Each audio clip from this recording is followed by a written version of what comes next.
Itong papaya ay isa sa pinaka-paborito ko. Medyo napapagod na si Pastor, kaya ako muna ang magtatanim ngayon sa ating kalupaan. Ang pagtatanim ng papaya, alam natin na ito, ilalagyan muna natin na pataba, yung dry na ipot. Ano yan? At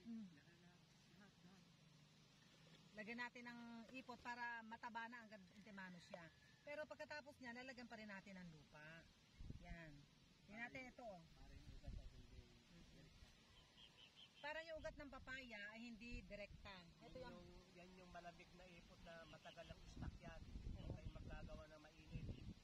Yung medyo talagang dry na, tuyo na naipot ng manok, kung ano man ang fertilizer natin, kailangan ay talagang tuyo na. Ito naman ay yung ating pinunla na papaya. Ating bubunutin lang na ganyan, ang plastic, at atin na siyang itatanim. Kasama na ito. Alam nyo natin ang ito ay may pataba sa ilalim, tapos meron siyang lupa. Ganyan lang sa gitna. At saka natin tatabunan itong mga lupa. Yan, ako. Talaga naman. Kami. Tabunan lang yung kanyang pagkalagay sa plastic.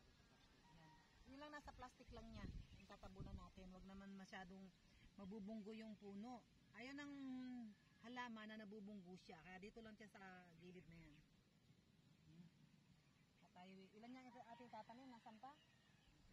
Tabunan mo yung pa. Ito pa. Tatabunan pa raw ang ating mga kalupaan. Marami kaming itinanim nito sa Mindoro. Nagpatanim kami doon, pinagpadala kami ng papaya doon na 55 piraso na papaya. Ay titingnan natin pagpunta namin doon kung ano ang itsura ng papaya na tinanim doon. Dito sa Laguna, ang papaya ay hindi ganong walang pumataba to. Pareho lang din. Ito yung papaya na maraming bumunga. Sinta yan, sinta. Oo, sinta ko. Tayo ay kukuha pa ng isa. Ito pa ini. Dito namin sa ano natin kinuha. Dry na talaga ang ganda na ng lupa niya. Maganda rin naman sa tayo ay nagtatanim. Hindi lang tayo taga-kain. Yan. At saka natin lagyan na itong nahulog na yung aking taga-video. Yan. Ano ulit? Ito isa. Wala pa sa katawan, bulot sa puwet.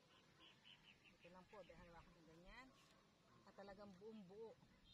Napakaganda ng lupa niya. May ugat na siya, mabubuhay na talaga siya, oh. Saka natin ilalagay dun sa ibabaw lang. At sabi ni Pastor, ay ito lang mga labas, ito lang mga anbandar, ito lang ang ating matabunan. Yan. Matabunan talaga yung Para siya ay matibay. Lagyan natin ng ganon.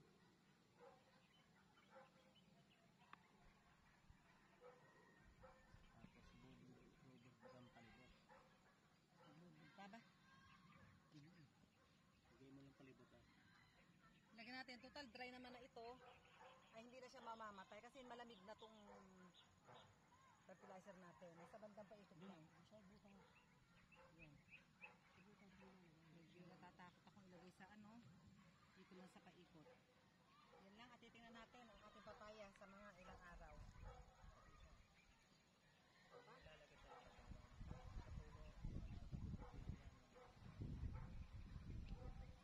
Dito lang sa paikot. Lagyan natin ito. Lagyan pa natin ng lupa dito. Saka natin ilagay ito. Malamig na ito. Dalawa lang muna ang ating tinanim. Subaybayan po natin ang kanilang paglaki. Ang dahilan kung ba't magkalapit ay maganda magkwentuhan dito sa ilalim niya. Magkatabi sila para ang dahon ay magkakalapit, magandang magkwentuhan sa tabi.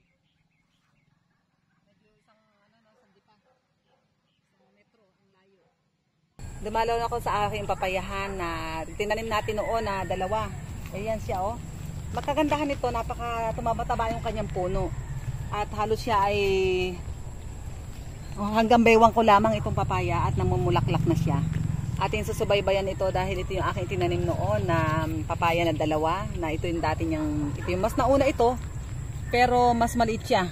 Siguro talagang iba-iba rin sa ang paglaki ng papaya dahil sa kanyang lupa. Mas malaki itong isang papaya na to. At tingnan natin yung mga at nagdagdag pa kami. Ito siya. Yan. Ito yung mga papaya, meron lalaking papaya na tumubo, hindi talaga mawawala ng lalaki na papaya. May gagawin si Pastor dyan para ito ay mamunga. Puputulin niya yung ano niya yung gitna. Lalagyan niya ng hiwa niya yung gitna. Dito naman tayo, ito yung kasunod. Talaga nagbubulaklakan na ang aking, nadapa. Nagbubulaklakan na ang aking mahal na papaya. Kita niyo oh. Kasing taas lang natin, mataas pa ako sa papaya, ay bibigay na siya ng bulaklak. Ibig sabihin siya ay mamumunga na. Atin susubaybayan, ilan itong aking papaya na idinagdag? 1, 2, 3, 4, 5, 6, 7, 8, 8 itong aking papaya. Subaybayan naman natin ang kanyang, yan ang ating papaya. Subaybayan ang ating papaya sa kanyang paglaki at namumunga na. Sana tayo ay makaani ng ating papaya dito. At tingnan naman natin kung gaano kalaki ang ibubunga nito. Ngayon ay June. Ano ngayon? July na ngayon. July na. Tingnan natin kung gaano kabilis ang paglaki ng ating papaya.